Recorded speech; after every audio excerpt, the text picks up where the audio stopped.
Hello.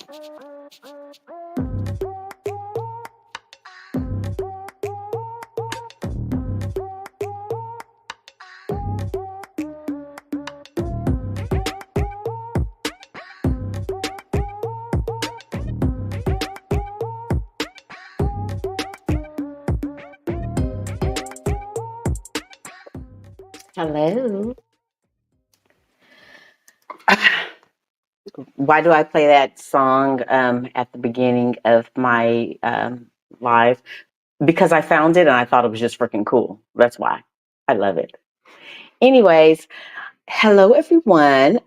Welcome to my channel. I am Yolanda and I am locating cozy, and this is a broad chat. Um, yeah, welcome back. Okay, I'm trying to make sure that my little tripod is sitting still here. But yes, welcome back to my Wednesday vlog. Hope that I can entertain you while maybe you're on your lunch break, just hanging out. And yes, hi, Bayesian. Hi, I'm so happy that you came back. Yes, girl, I cannot wait to see you and hang out with you. I can't wait to see you and hang out with you in Spain. I'm so excited. This has been a game changer as far as me actually, doing something so amazing. And then also having all these women, especially Black women, that are just like, hey, girl, I'm coming to see you in Spain. Never thought in a million years that this would be an option in my life, to be living in Spain and to be actually encouraging other people overall, but especially Black women, to come on over here, hang out with me, whether you're on vacation or you're trying to do some country shopping, whatever you're trying to do. You know what? Let me take this off. This is bothering me. Okay. Whatever you're trying to do, that I am actually some kind of like unofficial spokesperson for Black women coming to Spain. How about that? This is awesome. So yeah, I'm here. And for people, well, I'll say this. Some people have this idea. It's like, oh my goodness, she must have won the lottery. For her to just move to another country? No, girl, no. I just listened to a lot of other Black women, and I was not trying to reinvent the wheel. I was listening to other Black women talk about getting out of the rat race. And I was like, oh, is this a sign that I could actually do something like this? And that's all it was. It wasn't like, I didn't do anything. Well, I did something phenomenal regarding me, whereas I was like, I think I'm done and I don't want to have to die of a heart attack serving other people for the rest of my life. And yeah, so I just made some decisions and some changes in my life that made everything just a little bit better. So anyways, before I go on that big rant, let me just go ahead and get some church announcements, as we say, out of the way.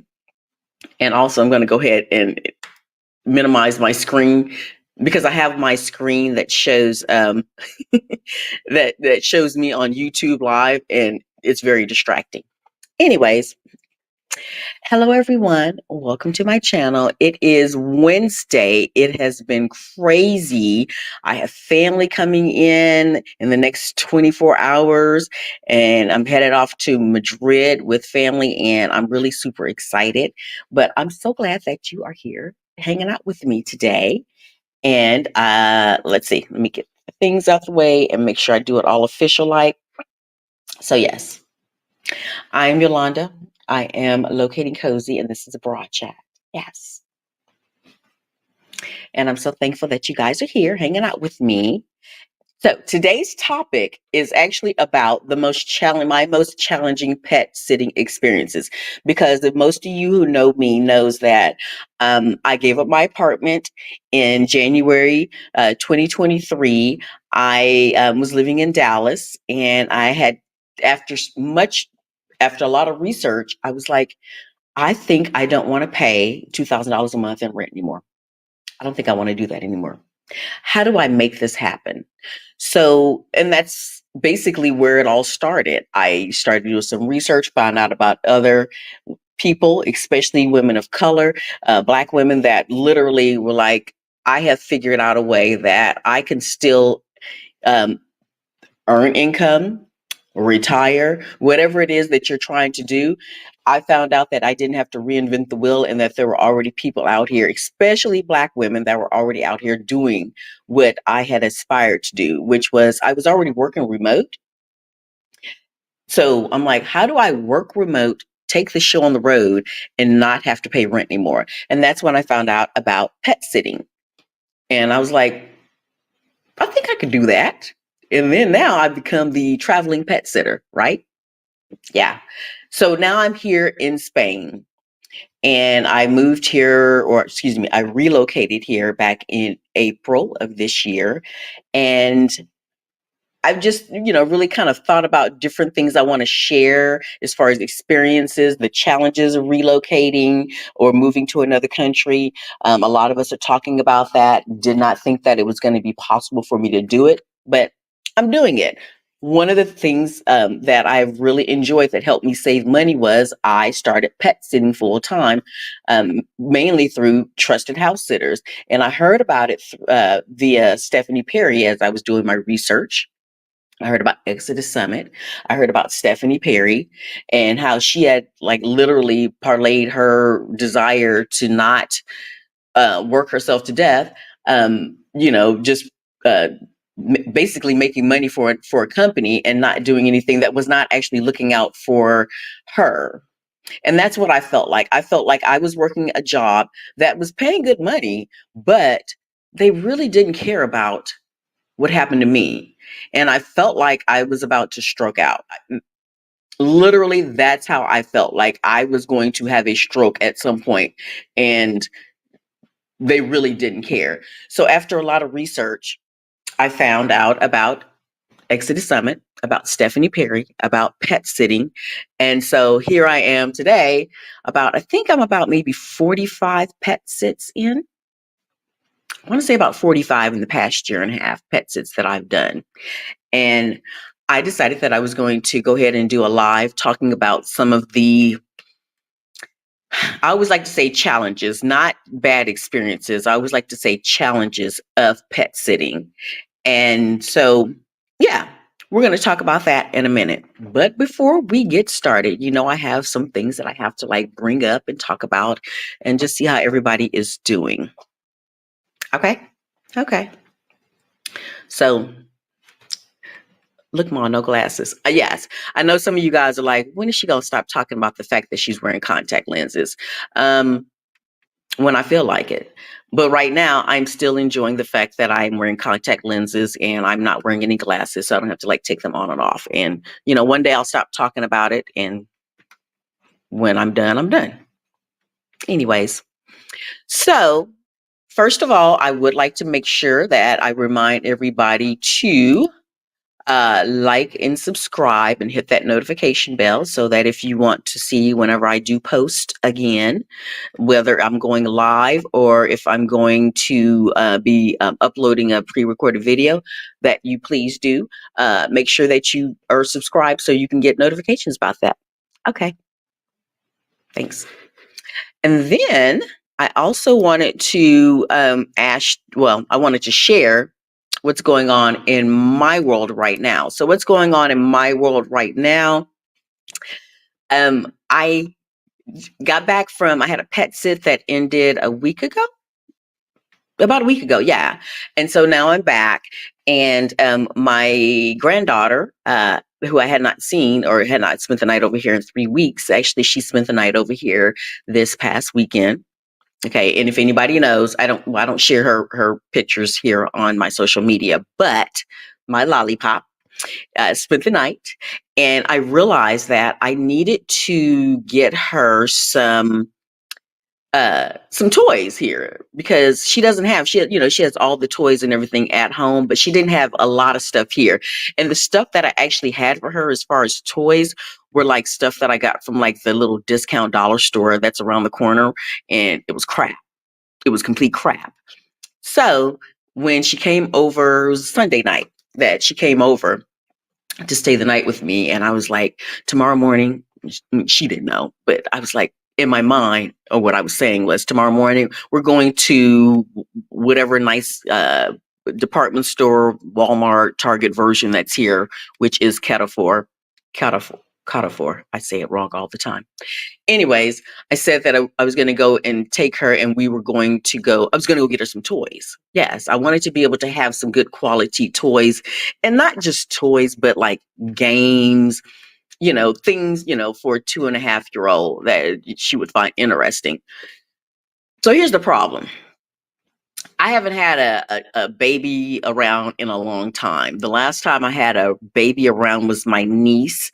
And geez, my niece is like almost 17, or she's about 17. But I hadn't really had a baby around since then. So I didn't know. I don't know what I don't know. I am really bad at picking out toys now for a baby. So yeah, my granddaughter is, my little lollipop is about 2.5 years old. And so I'm in the in Catafor, which again is like a Walmart, a fancy Walmart, a Target. And I just see toys, and I'm just like, I just want to get all the toys for her, period. And she didn't know that I was actually going to be, getting toys. She was just like, I'm just along for the ride. But I just saw all these wonderful toys, and I was like, I got to get that and that, and this for her. And so my budget was actually, I had a budget of $100. My budget for getting her toys to stock up and keep in my home was €100. And that, I think that was good. That was a good budget. I just got crap though. So, well, I don't want to say it was crap. It was items that, I don't know. So, okay, like hold on.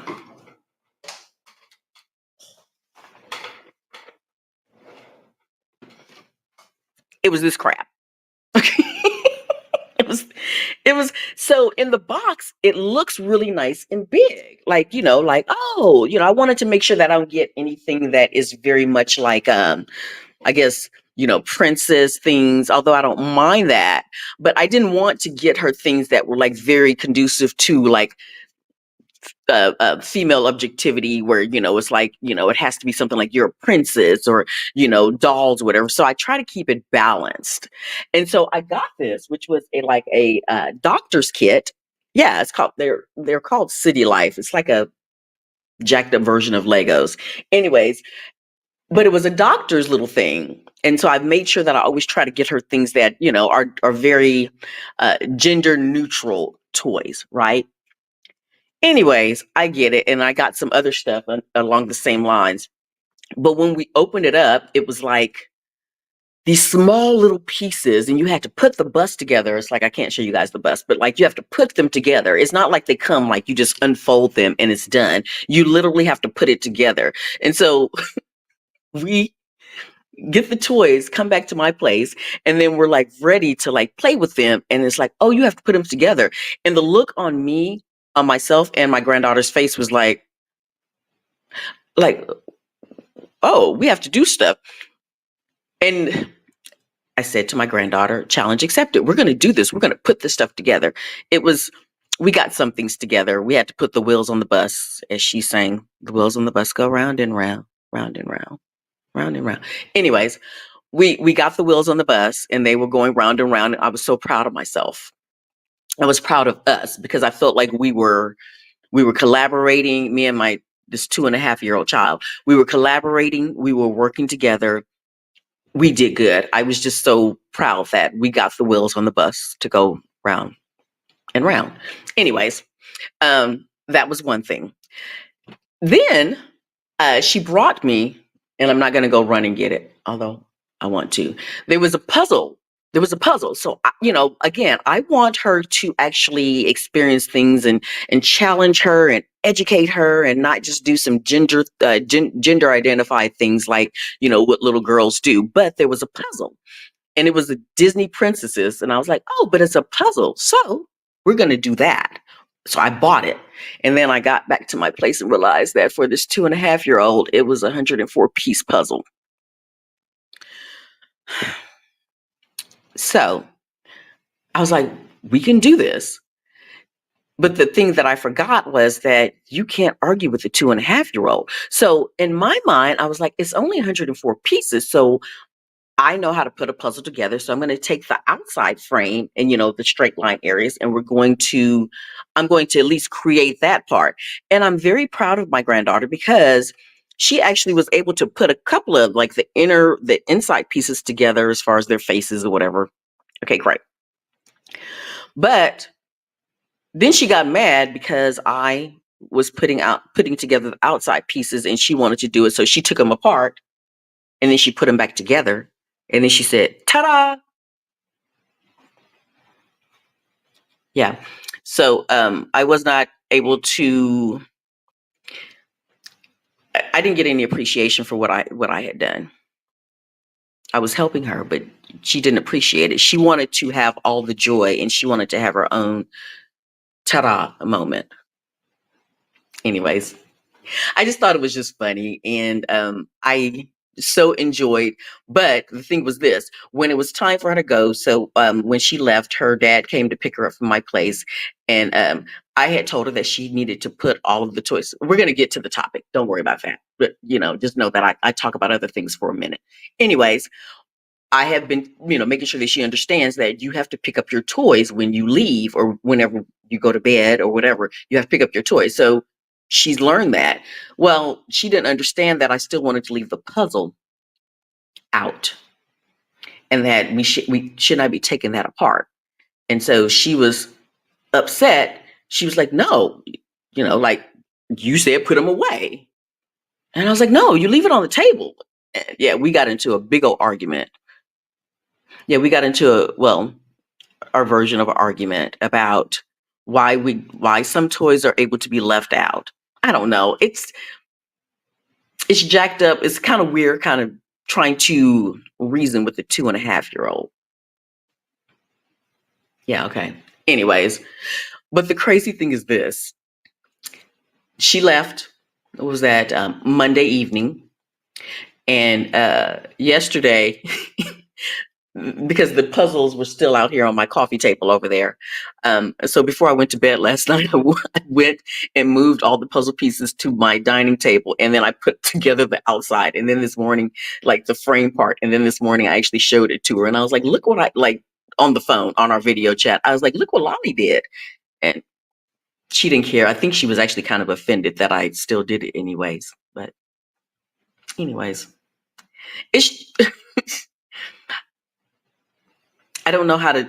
Yeah, I have a 2.5-year-old, and yeah, I'm arguing with a 2.5-year-old about how to put a puzzle together and what the proper etiquette is, because I feel like it needs to be left on the dining room table and we can work on it, and next time she comes over, and she wasn't feeling that.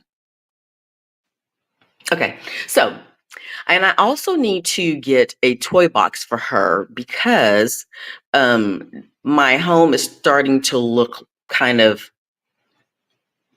childproof and not as it doesn't look grown up.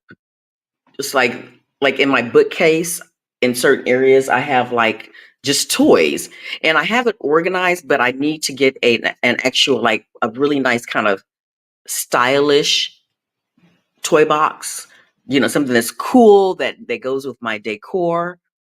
Yes, I need something to put the toys away in so that they're hidden when she's not here, but then they can be easily brought out and displayed when she is coming over. Yeah, because I don't want to.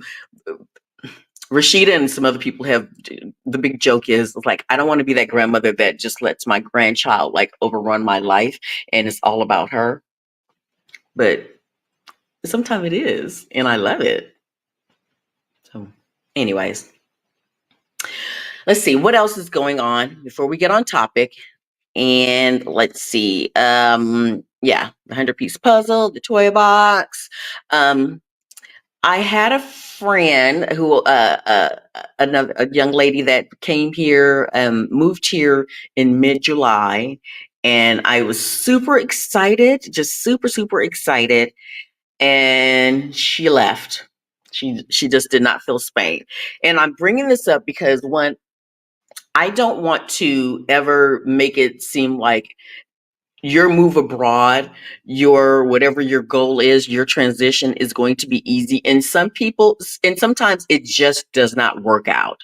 It just doesn't work out. For me, in my situation, I have no regrets. I'm so very thankful in that person's situation. And I actually asked this person, I said, I would love to interview you. I would love to really talk about the downside that she experienced by moving uh, to Spain, in particular Zaragoza. But yeah, I just wanted to like share her experience and get some insight because everybody's experience is not the same. It's not. Just because I'm on here like, going, like, woohoo, I did this and I'm so happy and I'm so proud of myself. It's not the same for everyone. And so I really want to talk to her. I know the story, I know what happened, but I also want to be able to share with other people, with her permission, some of the details of why she felt like Zaragoza was not a good fit. And the thing is this, it goes back to what a lot of people, well, I won't say a lot of people, but what some people say is they look, they're doing their research, they're online, they're getting this information, and they're so excited. And everybody's like, they want to move to Merida, especially Mexico is like the big exodus. Merida and Lisbon right now is like the big move for, especially for a lot of Black people. I don't know about other ethnicities, but I know for a lot of Black people, Lisbon, Portugal, or certain parts of Portugal, and then Mexico is like the big move right now. But a lot of times people don't want to talk about why it didn't work out. Why they were like, oh, I went here and I wasn't feeling it. And some people have talked about it. Like they've said, like, oh, I wanted to move to somewhere in Cape Town or wherever, South Africa, or even some parts of Mexico. And they've gone and they were like, I was not feeling it. And it's okay to say, nope, that's not for me. That's okay. I'm going to go on to and check out. I'm going to go country shopping someplace else. And that's okay to do that. Um, I'm not going to lie. I was in my own feelings about the fact that I had this other Black chick and I'm like, besides my daughter and some other people that live here, I was in my own feelings. I was like, because the thing was, the person let me know, like, we were supposed to get together on Friday. And then that Thursday before, she was like, I've left. I'm on a train back to Barcelona. I don't like this. I'm going back to my home state in the United States. I was like, what? I was I was in my own feelings and I had to remember, girl, this is not about you. This is not about you. But at that moment, it was. At that moment, I was like, you left me. I was in my feelings. Don't get me wrong. When I did talk to her, we had a good conversation and everything is fine. And I know that she's okay. And it just was not for her. And that's fine. But in my deep inside heart somewhere, I was like, I thought I had a friend in Zaragoza that was not related to me. So why you leave me? Was that scene from A Big Fat Greek Wedding when the father's like, why you want to leave me? Anyways, that's how I was feeling. So whatever I'm saying right now, make no mistake, I was completely supportive to this person during her own personal journey. But at that moment in my mind, I was hurt and disappointed and, and all that stuff. But, sometimes it's not all about me, I guess. Okay. So before I go on, let's see. What Bayesian, I love you so much, girl. Bayesian Alpha 4, I love you so much. You are so amazing. And I cannot wait for you to come here. She gonna be my other best friend. So, oh, just one side thought. So Whenever I've told a couple of my friends back in the States, I was like, "Oh my goodness, I've met some wonderful people." And whenever they see me posting about, the people that I know via, Melon in Madrid, or just like people that I've met over time here, they're like, "Are you trying to replace me? Are you? I'm your friend." I'm like, "Girl, it's enough for me to spread around. It's okay." But it's all with love, but also because I'm not, there in the States now. I've had a couple of my friends with all the love in the world that, oh, wait a minute, make sure. Okay. Yeah, with all the love in the world, they're like, "I'm your best friend. Don't you forget that." So I still feel special back in the States, but also, yeah, I have to make new adjustments, new alignments, new acquaintances. You have to. You just cannot go to another uh, part of the world and be like, "I'm just going to not talk to anybody." You have to make alliances. You have to. Well, I don't. That sounds like very Game of Thrones alliances. You have to get to know people. You have to step outside your box, because if not, you'll just be, in another country not doing anything. So you have to. But I do feel all. I appreciate the jealous love. You know who you are. I love you much. Okay. So let's see. What are we talking about in the comments? Beijing is all about you. That's fine. Let's see, yes, folks. So it's like you always need to ask folks why they did or didn't like something, and compare those reasons to what you know about yourself. And here's because hopefully I'm staying on point, but the thing is this: you can learn from other people and their experiences and their challenges, but please don't take those experiences or that input and be like, "Oh, well, that's how I need to judge my whole expected experience." Please don't do that. Get the insight, even with me, even with what you're hearing from me. Get the insight, get the, well, this is what happened, but don't let that be uh, what makes your final decision as far as how you're going to move around the world.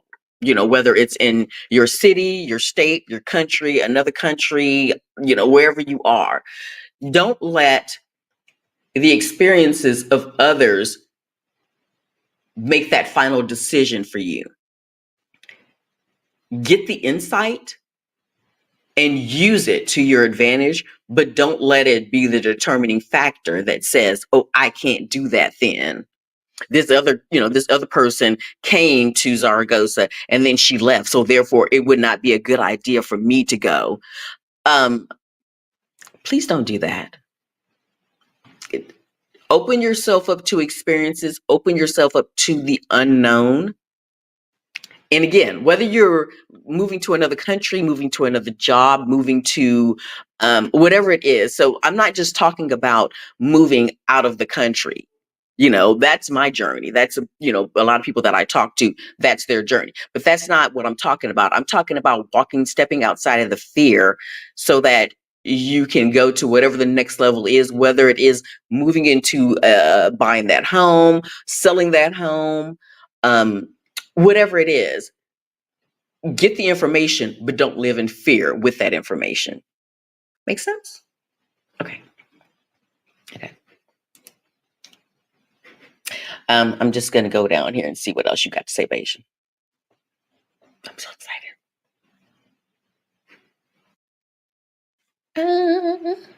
Okay.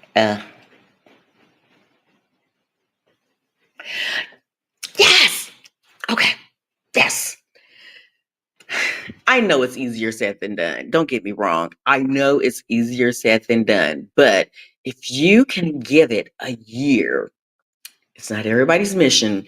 But I've had in the past, I want to say 4 years, I've known of 3 people, and this has nothing to do with me moving abroad, but I've known of 3 people that have made some drastic life changes and And again, this is not even related to the person that was here in Zaragoza that left, because I've seen this before where they have actually made life drastic life changes. And like I had two situations. It wasn't me. I was not directly in contact with these people on a regular basis, but one person moved to Alaska and came back like 48 hours later. Yeah. So I like what you're saying. You're like, give it at least a year. I know that's not always possible, but give it some time.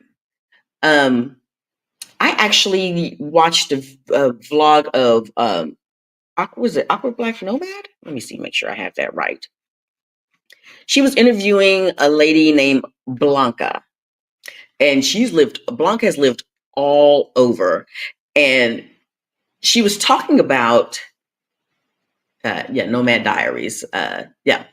She was talking about where she's lived and some negative experiences that she's had, but the fact that it never, like, it was bad and she had to learn from it, but then she still kept moving forward. And this lady, I think she's lived in 22 countries.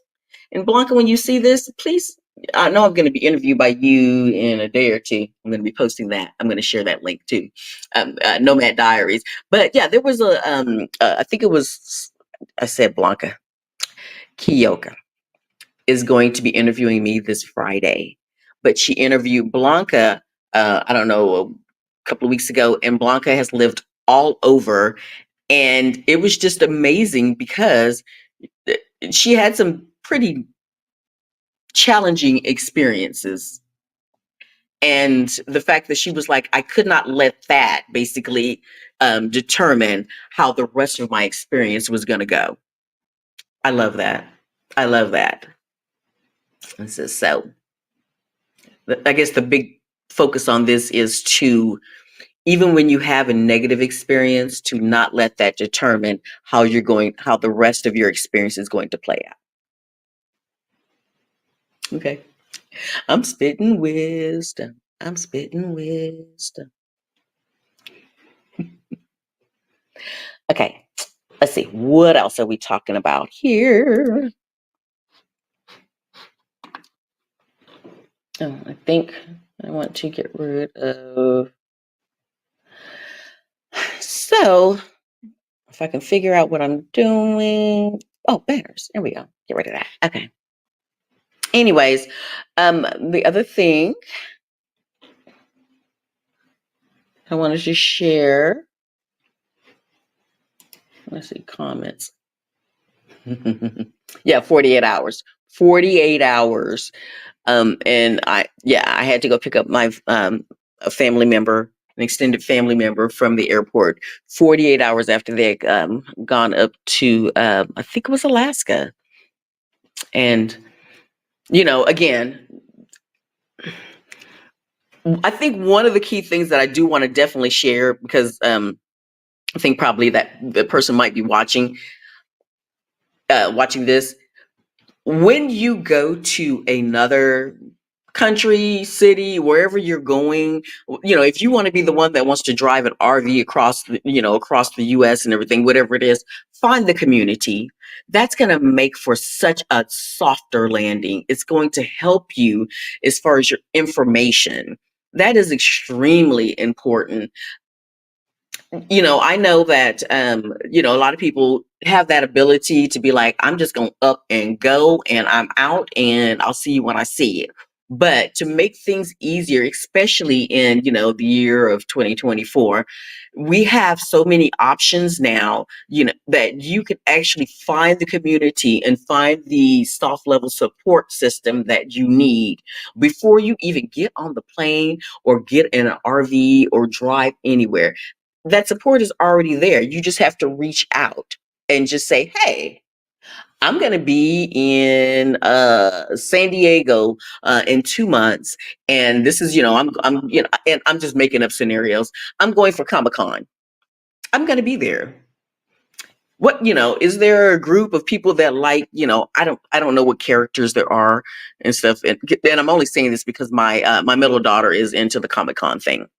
And she went to Austin a few weeks ago for I think it was a Black Comic-Con. Black Comic-Con. Didn't know. Yeah. So the thing is, you can find community before you even make a move, but find that community. It's a great thing. So that way you don't feel so deserted, so alone. Deserted. Yeah. Yeah. So alone when you get to said destination. How about that?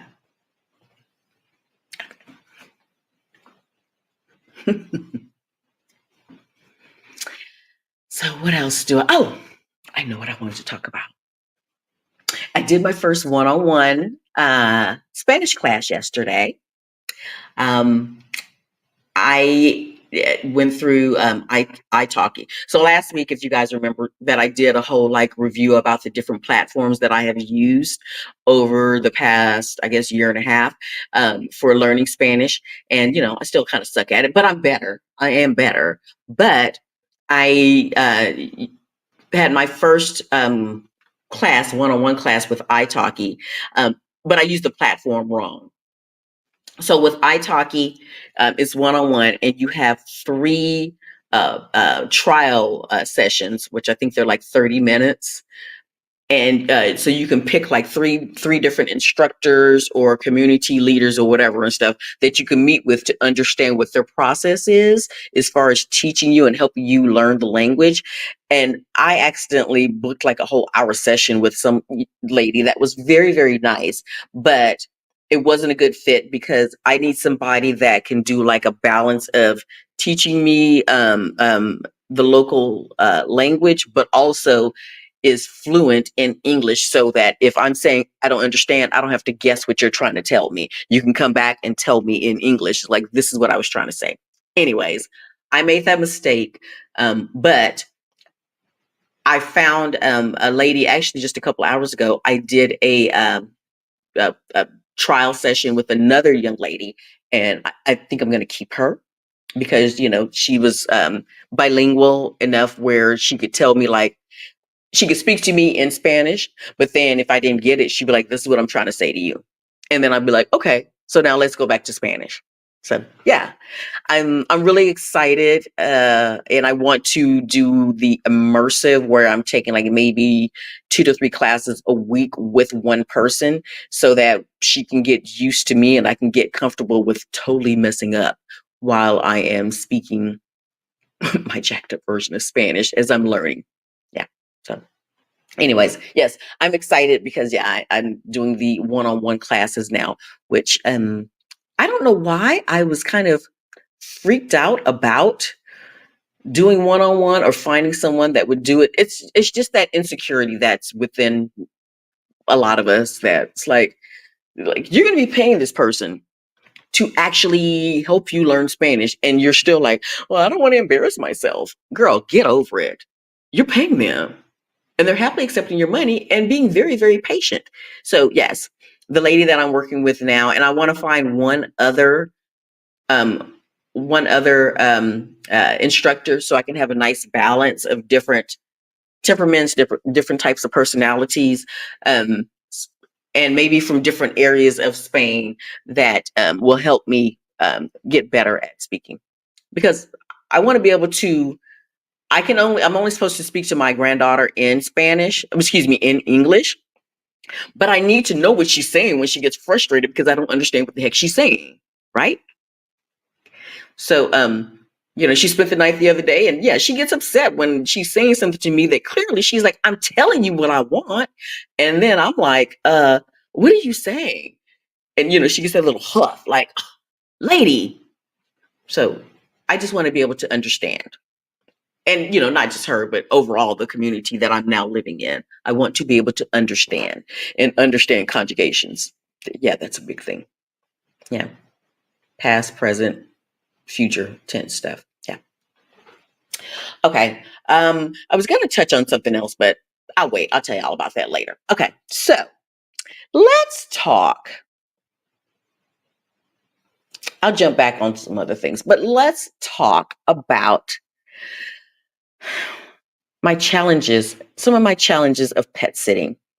And so as I was going through and building this outline today, I was like, girl, you've had a couple of challenges. I have done about 40 pet sits so far. It's between November 2022 to date, I have done about 45 pet sits.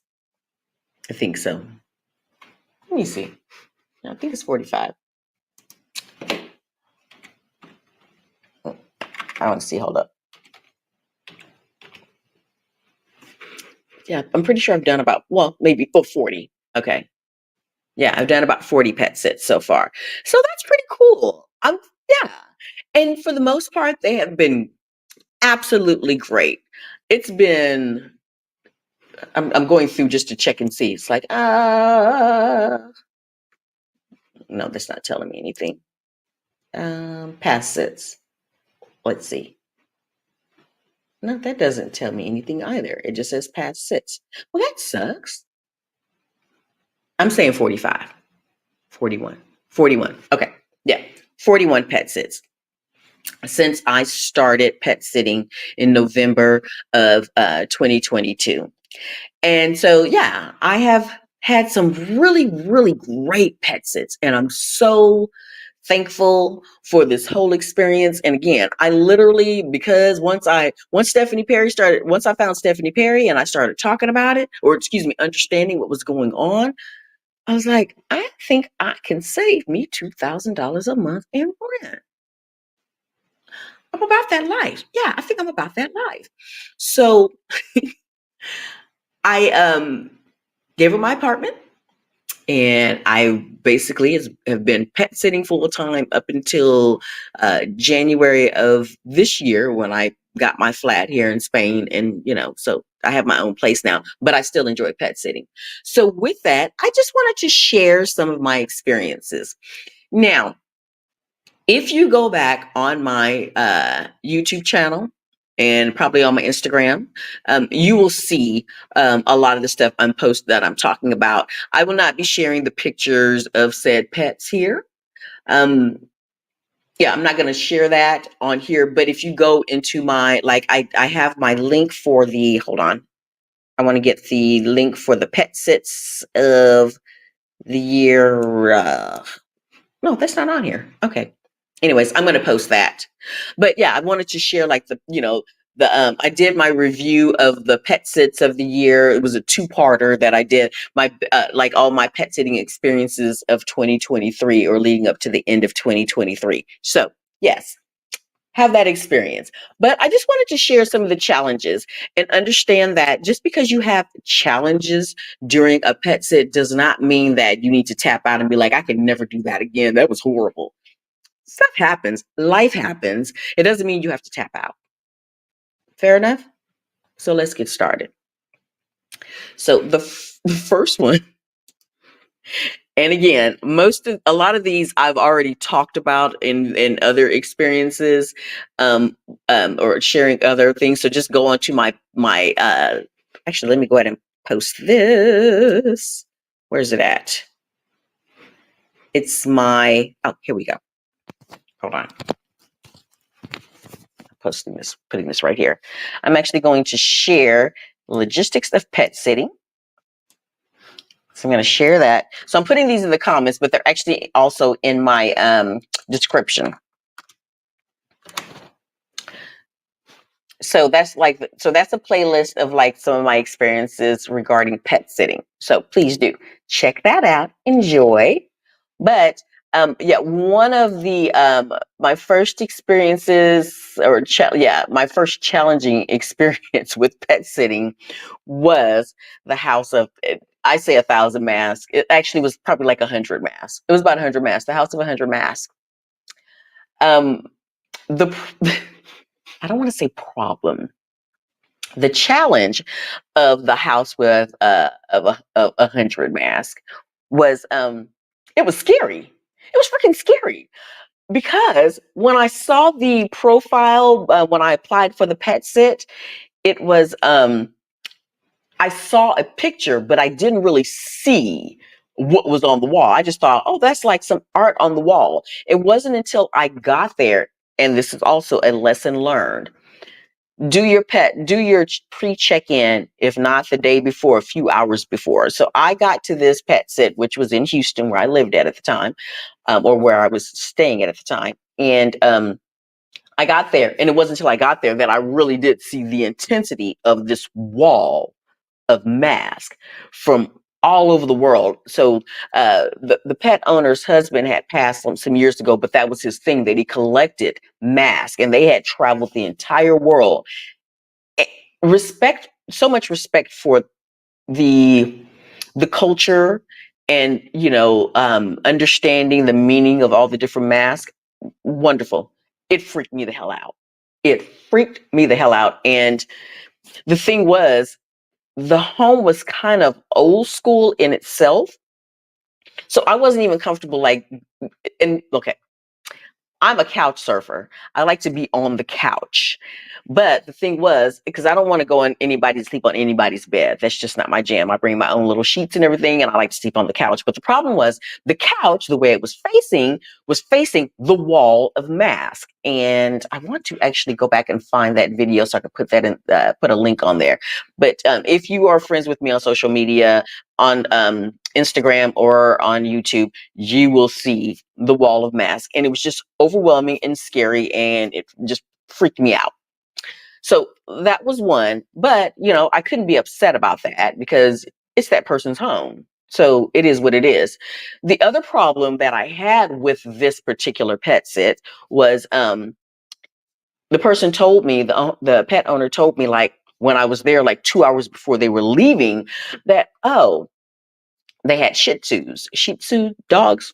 She's like, oh, they need to be bathed. So just take your clothes off and get in the shower with them and bathe them once a week. Because I think she was going to be gone for, yeah, just get in the shower, take your clothes off, get in the shower and bathe them once a week, please. I'm not doing that. And the thing was, we never had a conversation about that.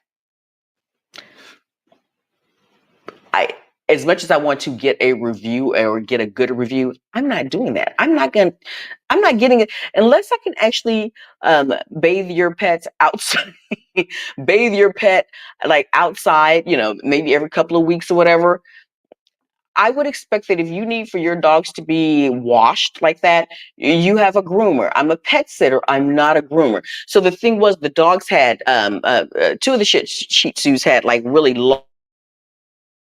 long hair. Freaked out because I was like, if I bathe them and their hair gets matted, then that person's going to be mad at me because their hair is all matted up. So that was a problem within itself. Okay.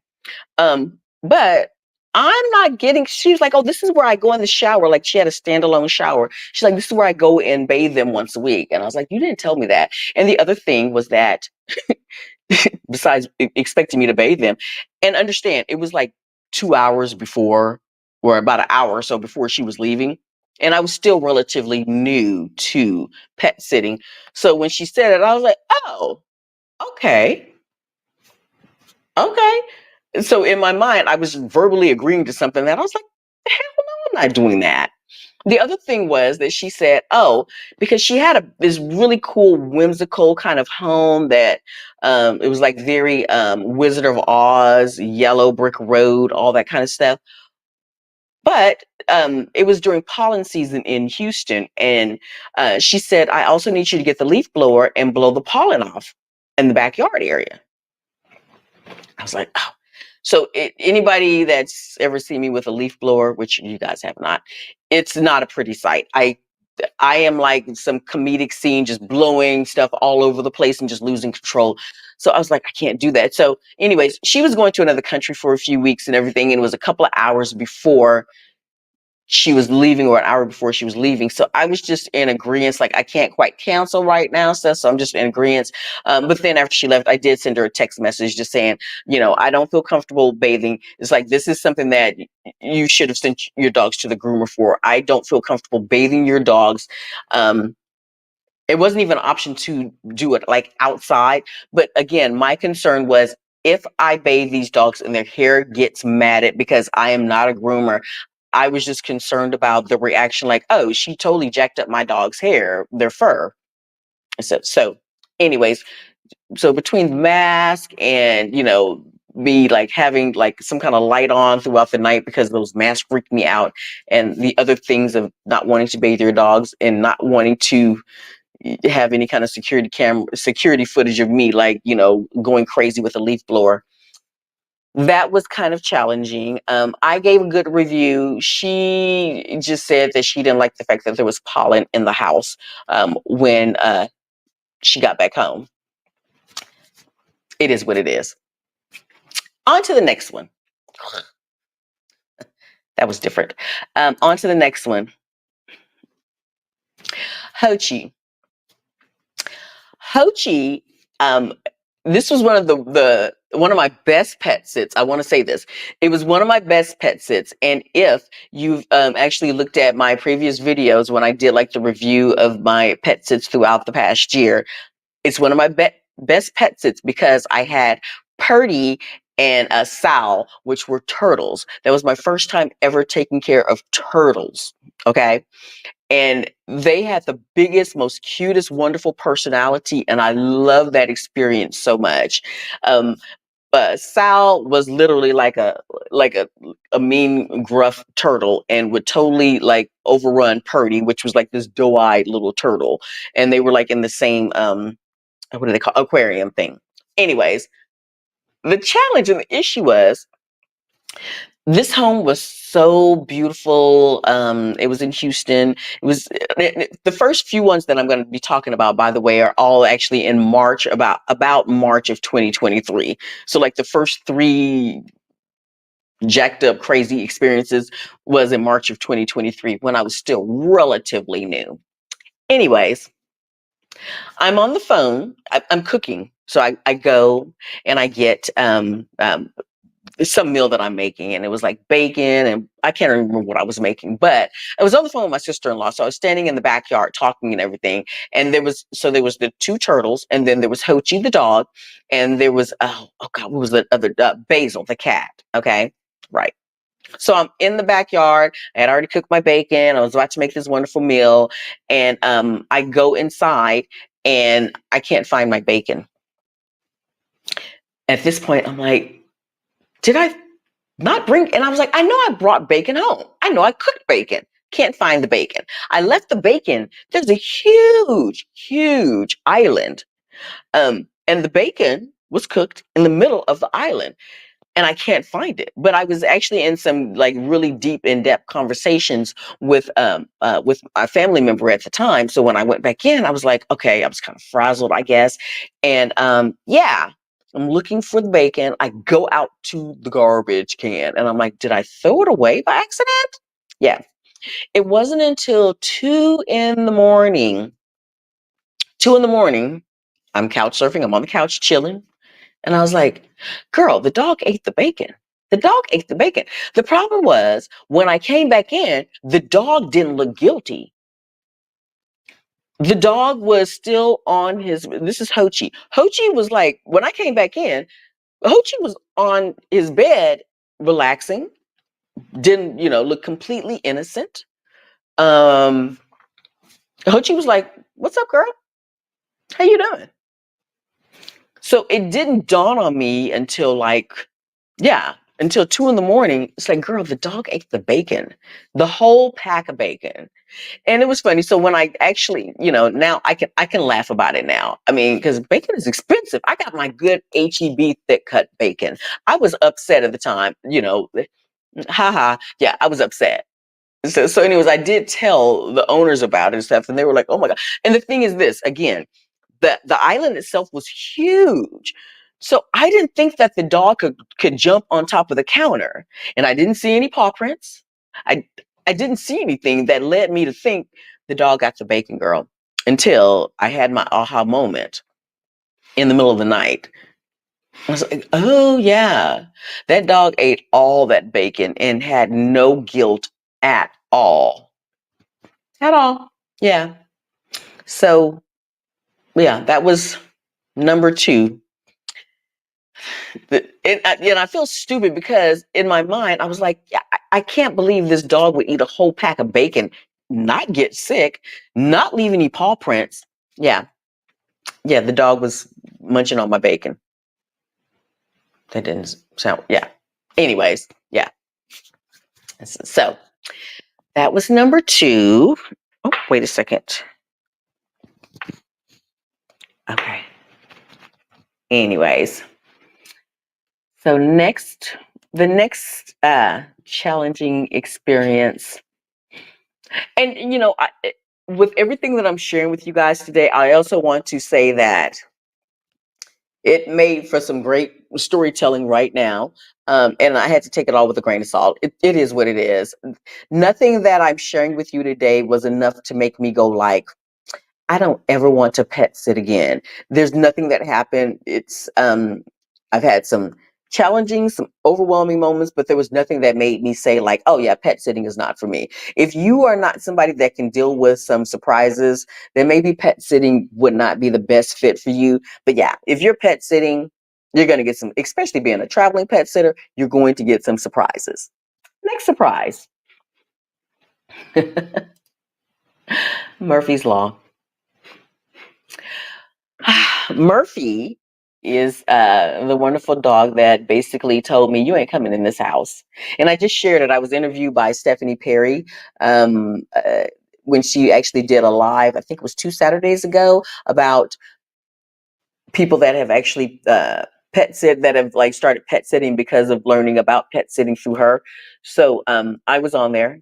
And I need to I think it's on my playlist. I have a playlist of all the people that I've been interviewed by so far. But Murphy's was the 11-year-old. This was also in March, and I did a 5-day pet sit, but that was the first time that I did a pet sit where I didn't actually get there before the day before to do a pre-check-in. And since then, I have learned a valuable lesson. You have to do a pre-check-in before you actually start a pet sit because you don't want to have the surprise that I had. And the thing was, Murphy was 10-year-old. There was actually 2 dogs, Murphy and Zeke, and then there was 3 cats. Okay. So Murphy, the owner said, just go in. We have dog walkers that come in all the time. Just go in. So Murphy was like, you are not coming in here.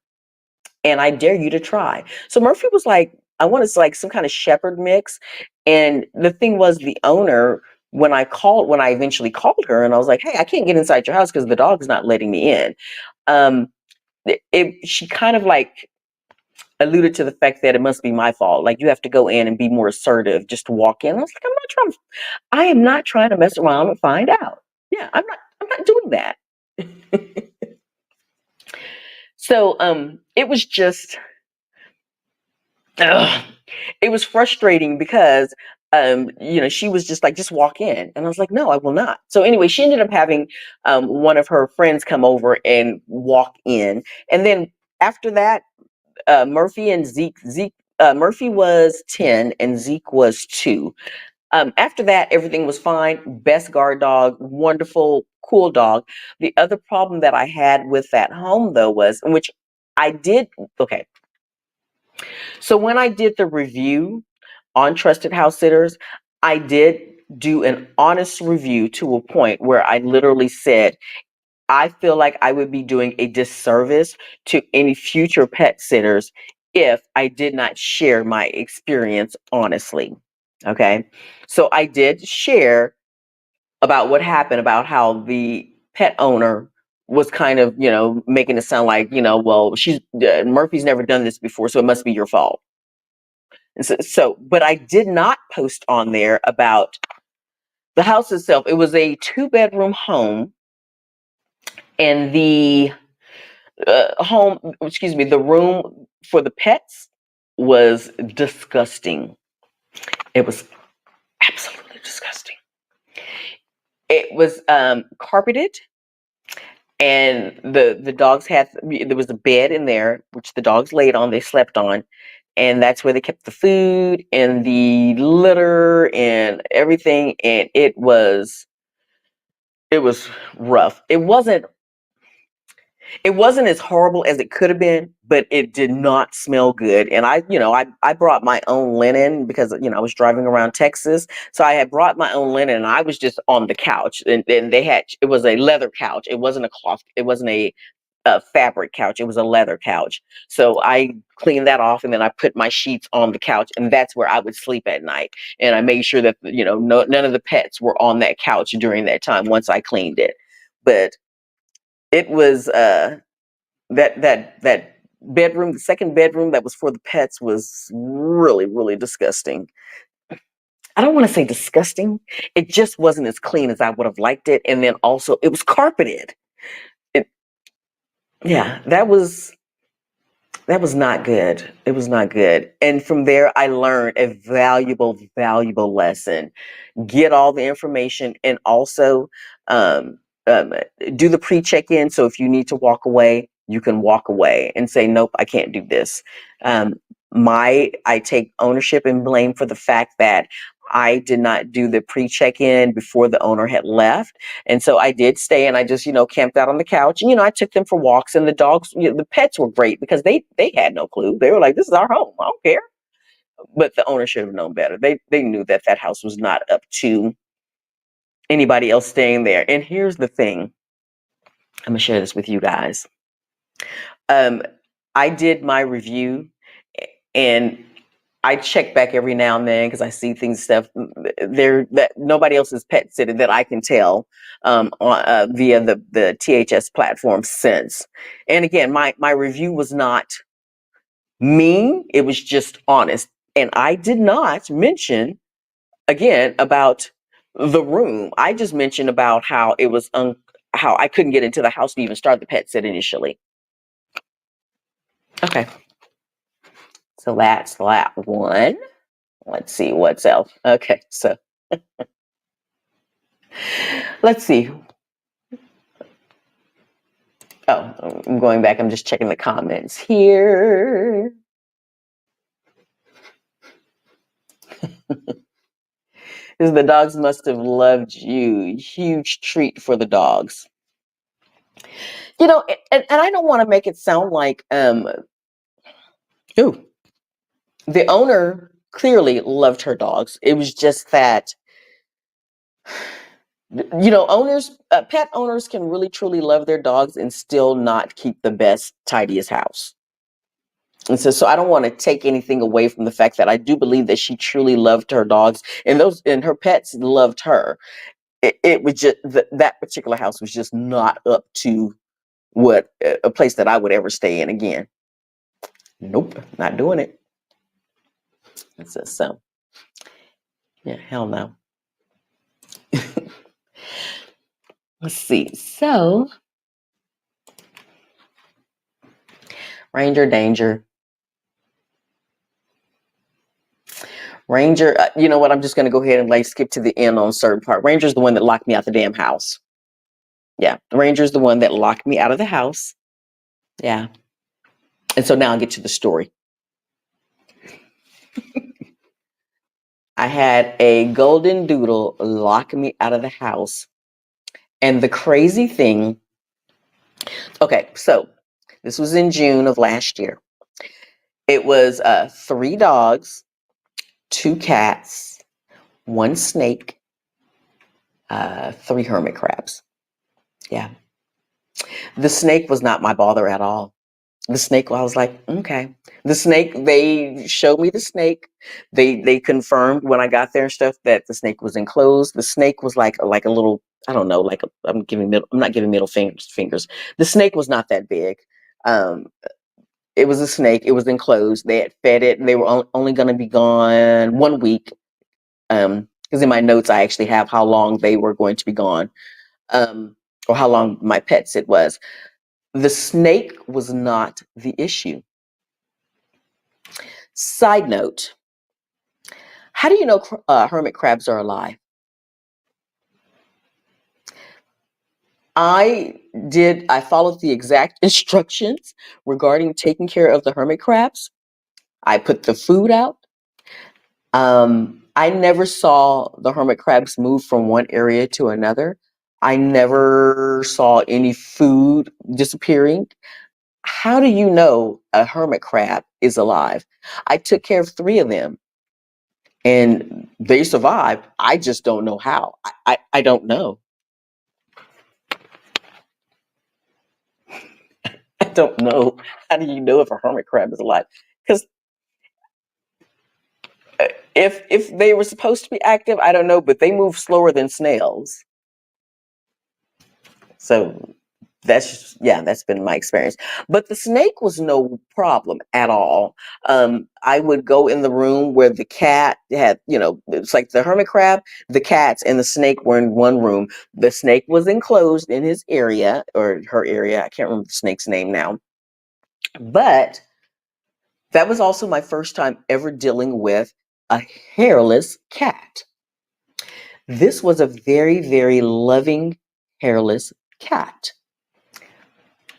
I had no problem with the snake or the hermit crabs. I had an odd weirdness about hugging like a loving, hairless cat. It was kind of weird just to touch it. Now, I still gave the cat love. I mean, because there was two cats. One had hair and the other one didn't. I can't remember their names right now. But the hairless cat wanted a lot more attention and would follow me, and it didn't care about the dogs.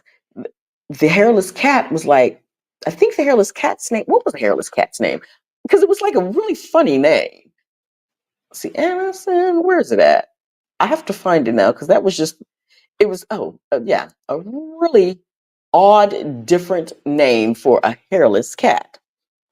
It was, actually, a Sushi. The hairless cat's name was Sushi. Yeah. Yeah. But it was just very odd to be touching. I'm going to get to the dog locking me out of the house, but I just have to stress that the cat was absolutely wonderful, but that was my first time ever dealing with a hairless cat. And the fact that the cat wanted so much love and attention, and I had to pet it. And it was just bare skin. It was very, very different. Okay. So now on to me getting locked out. And I've posted this before, but we're gonna act like this is the first time. So there was Callie and Waffles, and they were older, and the Ranger is the golden doodle that was like a huge dog. It's like I think it's like about 75 pounds, 75, 85 pounds. This dog had like hyper, like I don't know if you want to call it, what is it, ADHD or whatever, but the dog was just like very much like, I need all of your attention all the time. So while I was there for the week, they had this really cool desk, like an L-shaped desk, and I would go there to work and everything. And Ranger wanted to be right at my feet when I was working, which that's fine. But the problem was Ranger also didn't want the other dogs, Waffle and Callie, to show me, like if I even pet any of the other dogs, Ranger was just like, no, I need you to pay all the attention to me, and would get very aggressive towards the other dogs if they even came towards me. So I'm sitting at the desk at one point, at my L-shaped desk, at the L-shaped desk, and one of the dogs came over to me, and yeah, that's when Ranger went ballistic and tried to bite the other dogs, and I had to, like, at the last minute jump up and jump on the couch to get away, to let them duke it out, because Ranger was like, you cannot show her, you cannot get any love from this person that's taking care of us right now. I'm the only one that deserves to get the love. That was issue one, amongst other things. So they had some, like, I guess CBD, whatever, doggy tablets or whatever, that's supposed to, whatever drugs and stuff, to keep Ranger calm in the evening. But if I were to go out back, in which case they had this really high fence, like it wasn't like a regular fence, they had like the extra high fence. So if you go out back, they wanted to make sure the dogs didn't jump over the fence, right? Right.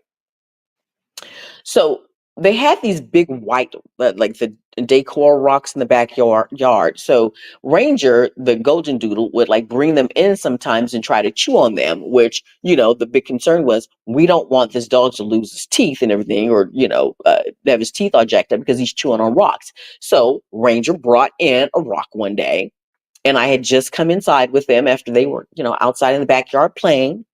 And yeah, I went inside, saw the rock, decided to bring the rock back outside, left my phone inside, and Ranger knows how to like open the door with the lever lock.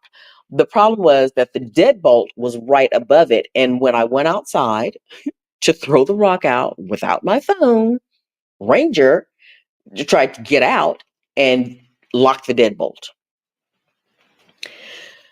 It was, I don't know, about maybe 85 degrees outside at the time. It was June of last year. And the gates locked from the outside.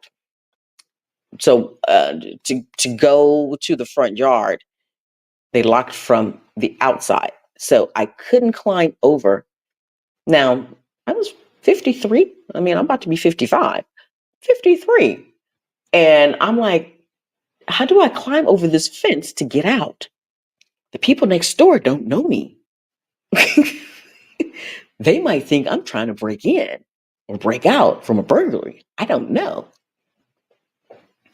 So I'm trying to figure this out. And I'll tell you something else. When you're in that situation and it's hot outside, you start feeling dehydrated. You could have just had a big ass glass of water. You start feeling dehydrated all of a sudden because it's hot outside.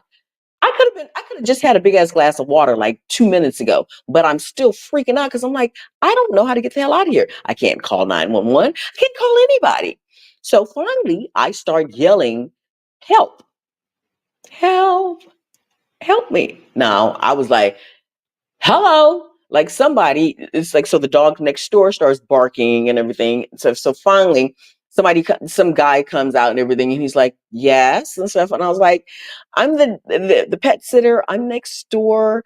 I just got locked out, can you come in? And he's like, okay. And I was freaking out, and then I remembered, so I had to give him, there was like a key code to get in through the front door. So I give him the code. He comes over. The dogs are jumping and all happy to see him. Like, attack dogs, they are not. Anyways, he comes out to the backyard, lets me in. Everything is fine. And then I text the owners and I'm like, hey, so this just happened. I was locked out.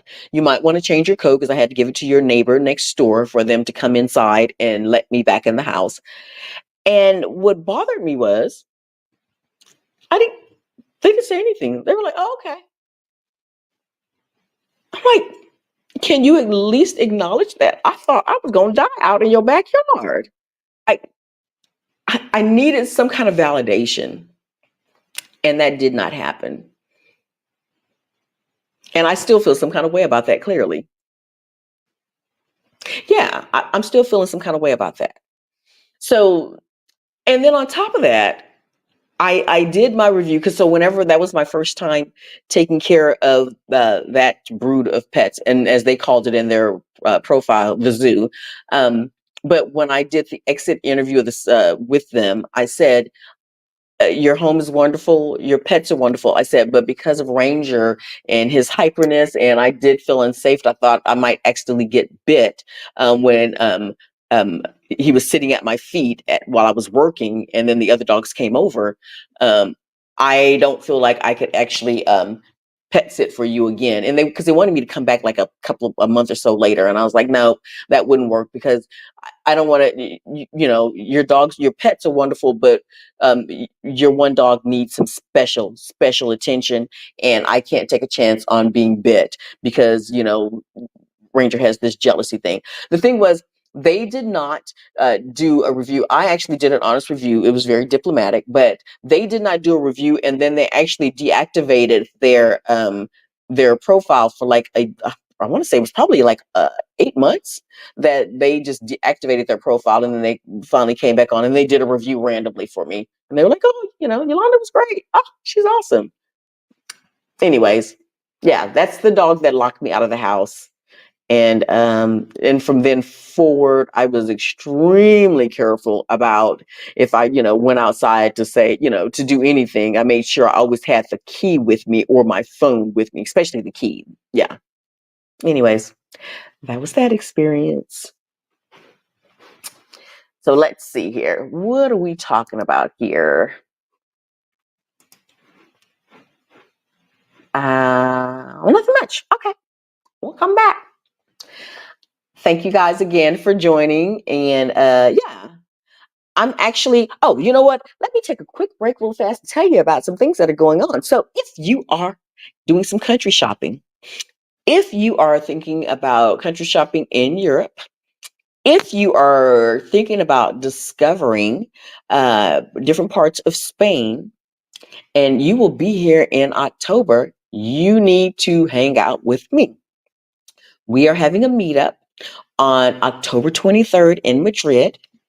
And the link for to sign up for the email updates is in the description. And actually, I'm going to go ahead and put that in hold on just a second. I'm going to go ahead and put that in the comments right now because I have some great upcoming information okay, I'm going to go ahead and share something with you right now. I'm going to be interviewing my attorney in the next 2 weeks. And I'm excited about that. Oh, that's so crazy. As I'm saying this right now, he just sent me a message. That's funny. Yeah. So yeah, my legal counsel here in Spain, I actually just felt like it was important that I get a chance to interview him live. He's going to be my first live interview in a couple of weeks.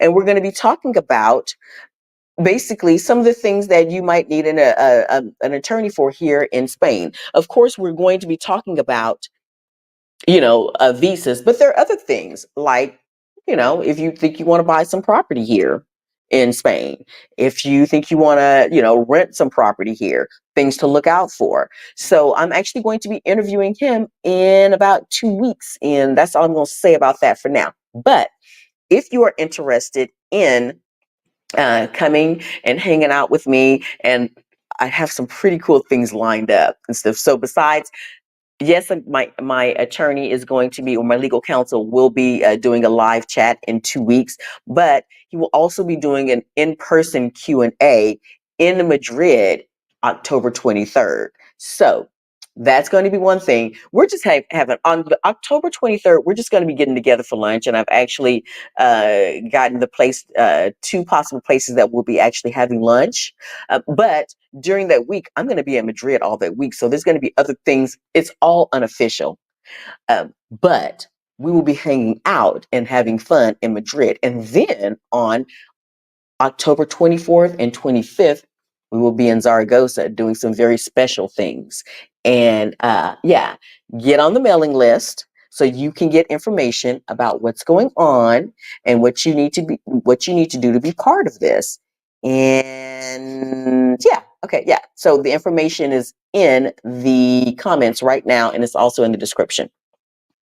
So check that out. Okay. So if you can't click on the link, I'm going to try this one more thing. If you can't click on the link, I'm going to go ahead and try to just post the link in here so you can click on that.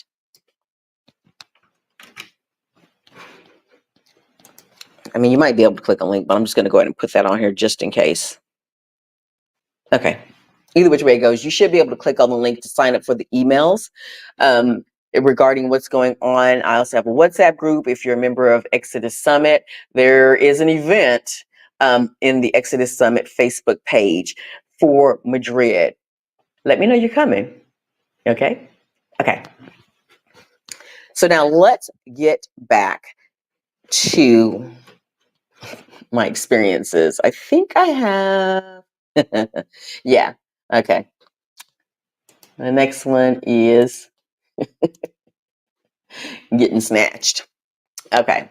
So getting snatched is not like, not my waistline. No, it's not my waistline. I wish. No.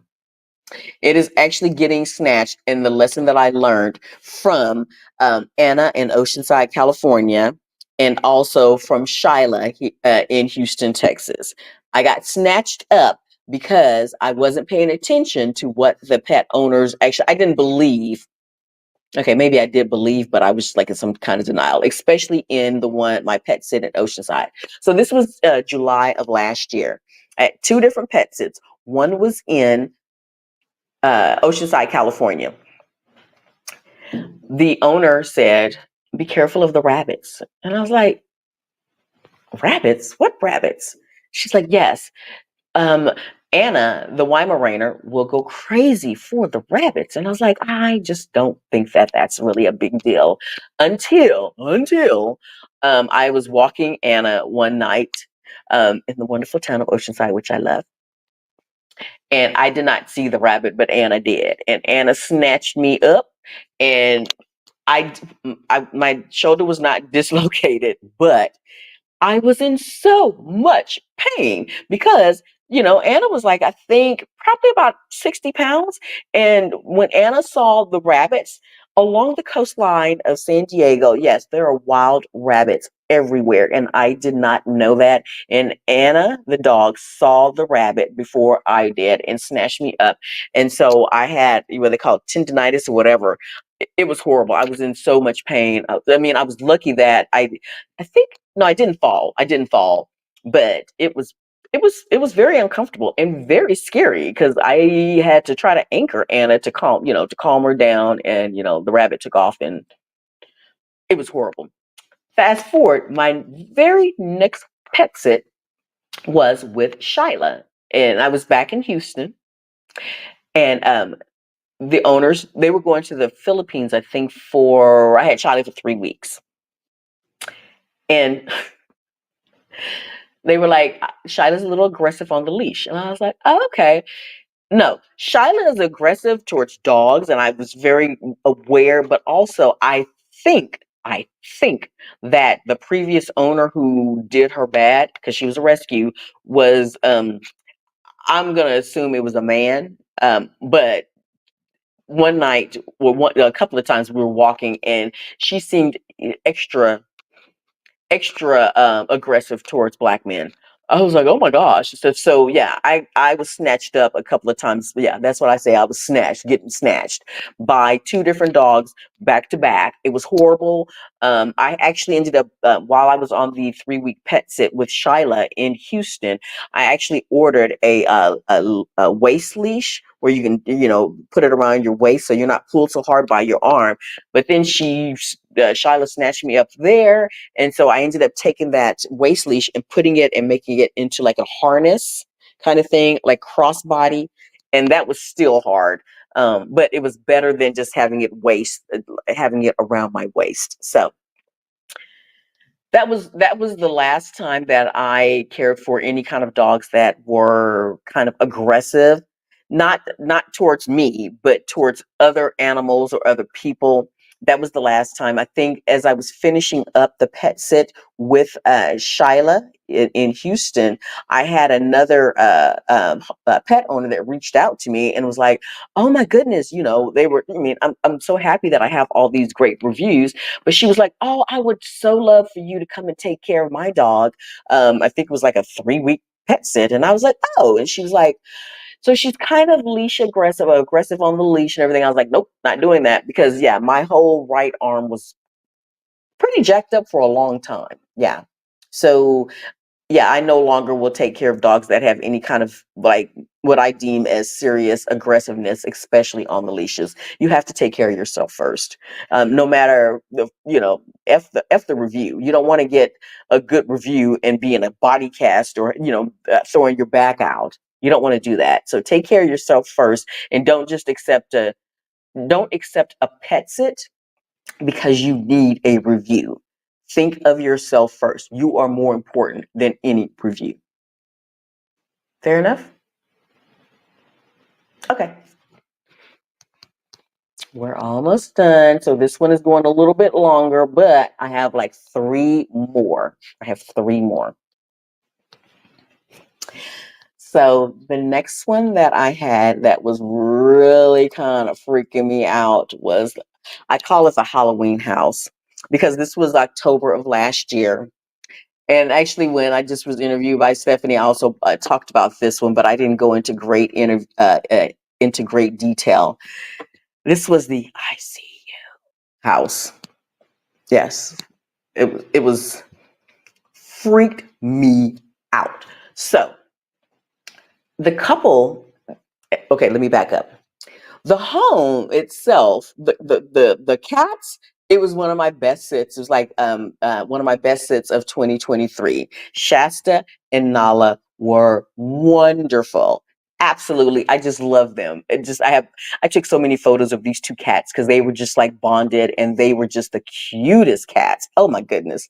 I just love them. I would go to the store to like Whole Foods or Trader Joe's and just get like paper bags and put them throughout the house and watch them play. Yeah, I love them. It was so wonderful. The problem was when I did the pre-check-in the day before, it was like an old, like what I call it, the track homes. Like it was a young couple. They, it was probably like I think they had just gotten married like within the past year. They were, renting this home. It was in a very older neighborhood. It was still nice, but it was just a very much older neighborhood. And I guess the owners, because okay, so when I went to go do the pre-check-in, when I went to go do the pre-check-in, I noticed that there was some drapes like facing the street, like in their living room facing the street. But for the rest of the house, it was like bare window. And this is not like like a rich, like a rich mansion house that had like their, no blinds on the windows. This was like in an older neighborhood, like in the hood. Okay. Um, I don't know how else to explain it. It was in the hood. But I guess the owners had told them when they started renting, like maybe 6 months before, that they were not going to be putting up any kind of blinds. And so I guess it was going to be on them to do it. And they just never put any blinds up. And I'm like, how? How? Say less. Well, how the heck do you have this whole small house that has your neighbors right I mean, like, here are the neighbors. Wait a minute. Because I'm holding my mic right now. So hold on. Here are the neighbors.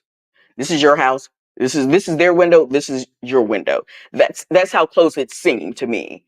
How do you feel comfortable walking around your home with no blinds or nothing, no covering at all?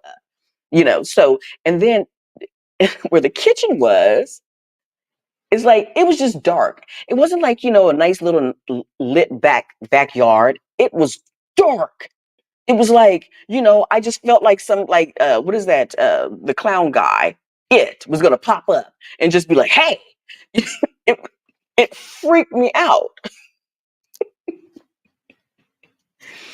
And so I asked them when I first did the pre-check-in. I was like, "Where y'all don't have any blinds or anything?" They were like, "No, the owner wouldn't provide that."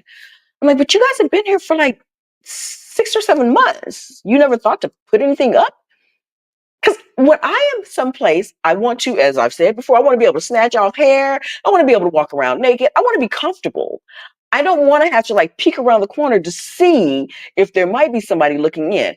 In the bigger houses, I'm not too concerned about the blinds, no covering, because I can see into the backyard. So I know I can see if somebody's looking in, or if so, if you want to see me naked, yeah, that's your problem. But in this case, it was just weird because the houses were so close together and then there was no light in the backyard for me to even see if somebody was in the backyard. It was, or on the side of the house. So anyways, I ended up, while they were out of the city, I just told them, I was like, look, I need to get some kind of coverage on these windows because it's really freaking me out. And that's when the owners, the pet owner said, the husband said, well, we have some paper blinds, I guess ready shades that are in the shed out back. In the dark in that backyard, there was this rickety shed. I mean, it was like every stereotype for any scary movie that you've ever seen. Okay. And he's like, just go out there. I think we have some ready shades out there. And I was like, okay. Well, one, it was getting dark at the time, and then I think it was raining or whatever. Anyways, I did not go back. I didn't go out there. I think I just found some sheets and some towels and some tacks, and I put them up in the meantime. And then the next day I went out to the rickety shed. That is the epitome of a stereotype of a bad movie, a bad B movie. And I looked, and inside it was the epitome of a bad movie inside of that shed. And I was like, I'm not doing this. So I messaged back and forth with the owner or with the pet owners. And I said, I'm going to go to Home Depot or to Lowe's and I'm going to get some ready shades. And they were like, okay. So I went and got some and then I just sent them the receipt and they reimbursed me right away. And I felt a lot better. But I mean, it was like a very drafty, the home, the home was nice. It was decent for a young couple starting out, but there was a little draft, it was raining sometimes. It was just uncomfortable, and I can't believe the owner of the property that they were renting it from actually said, no, we're not going to do anything to cover up any of the windows, and I don't care if our neighbors see you walking around naked.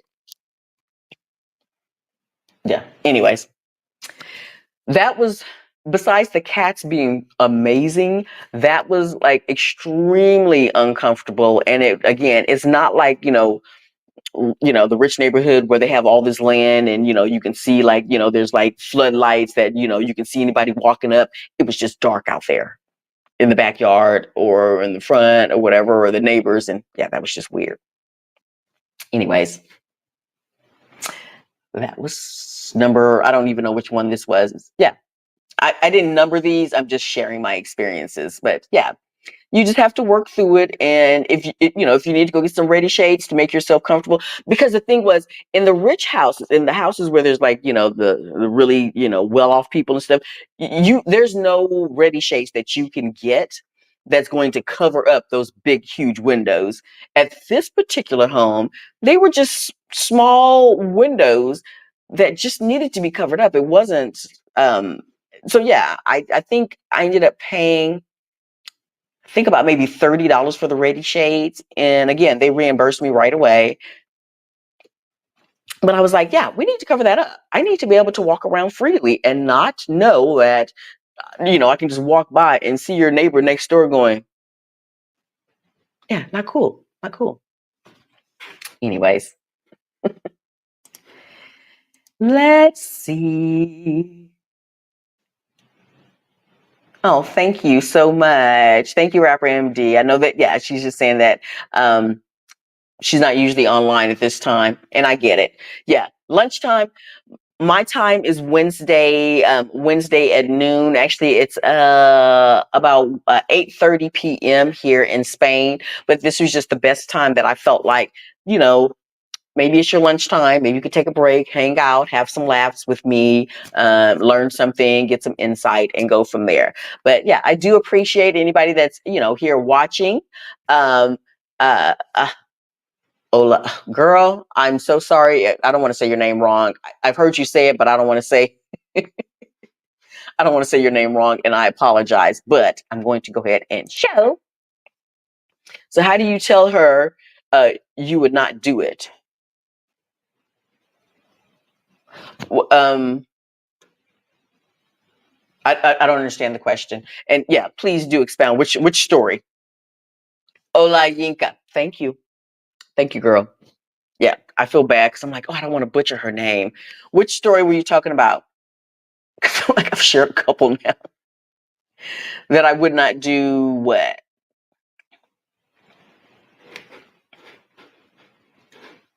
Let's see. As we are waiting, I'm going to go ahead and get down to my last two. I have two left. Oh, okay. She said, hold on. I'm going back to my comments. The one who said her dog. Oh, no, I just said no. I just told her no. So she was asking about, I was saying about how I had two experiences back to back where I had dogs that, were too aggressive on leash and they pulled me and it was just too much. And so I had another person that wanted me to pet sit. And she would let me know that her dog was aggressive on the leash towards other dogs and other people and everything. And I just said no. It's like, nope, I understand some people's concern about, I don't want to hurt somebody. I don't want to hurt the stranger's feelings. No is what I think it was. I don't know if it was Rashida or Stephanie that said it very clearly. No is a complete sentence. No, no, thank you. That's okay. I don't know this person. I didn't know this person from Adam. I don't know that person at all. So, and even if I know them, I'm still gonna have to figure out how to be comfortable in saying, no, I'm more important than having my, my shoulder dislocated. That's just more important to me. Okay. So, yes, it's for some people, it can be hard to say no to someone because we tend to be people pleasers. I know. Yeah, living that. I've lived that way for a long time. I was a people pleaser. Like I was like the yes person. Yes. How can I make you happy? Sometimes, actually, more times than not, make yourself happy. Take care of yourself first. How about that? Okay, so we got two more. We got two more. Um, about my most challenging pet sits that I've experienced in the past year. Year and a half? Yeah, year and a half. Um, Locked out in Puerto Vallarta. Baby, when I tell you, so there is actually, I'm going to go ahead and post the link to so I did a two-part on my Puerto Vallarta, my Mexico pet sit. And yeah, I did a two-part video on my Puerto Vallarta pet sit. Excuse me, I keep saying Puerto Vallarta, Mexico pet sit. So I spent 2 months in Mexico. I did 3 pet sits. Excuse me, one in Puerto Vallarta for 1 month, 1 week in Mexico City, and then I had a 1 week pet sit in San Miguel de Allende. The one that caught me off guard, which I didn't see coming, was the pet sit in Puerto Vallarta. Wonderful, wonderful pet sit. Make no mistake about it. But I did the pre-check-in the day before. It was up mountainside. I go there. We're talking. I'm meeting the wonderful dogs. I'm looking at the beautiful view that I have for the next month of this oceanside view up on the mountain in this condo. It was freaking amazing. And I remember when I did the pre-check-in, because I was coming back the next day, she said, I will leave the key for you in the lockbox. And she showed me where the lockbox was. And I was like, okay, no problem. Now, in my mind, I was like, does she not have an extra key and stuff? But, it's like, whatever, I will come. So that was on a Friday. That Saturday, she was leaving to go catch her plane. She's going to the airport.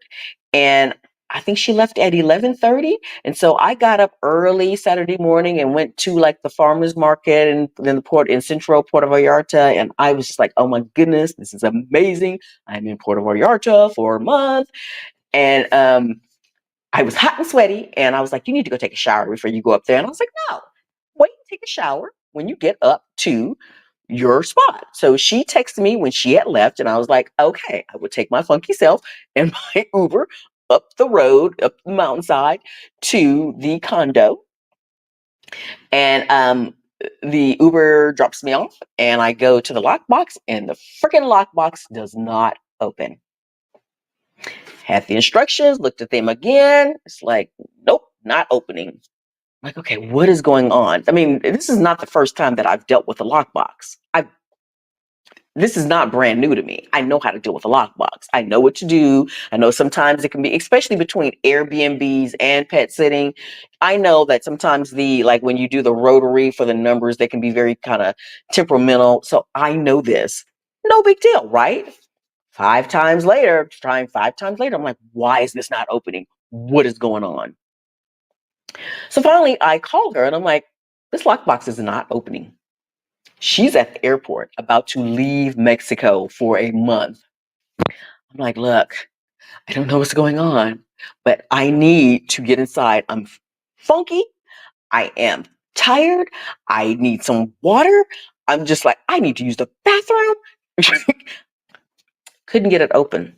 So she says, well, one of the neighbors lives like, because it was like maybe a 20-unit condo. She's like, go to said neighbor here and everything stuff, and she can help you out. I'm like, oh, okay. So I go knock on said neighbor's door, and she's like, and what you want me to do? It was another black. This was a black woman, so she was very nice, but it was really funny because she was so nice, but she was like, "What? Like, yeah, I know her, but what? What do you want me to do?" So she follows me out to the lockbox, and she tries the same code. Then some other guy comes up, and he's trying. Nobody can get that done. Nobody can get it open, and I'm like, "Oh my god, this woman is leaving the country.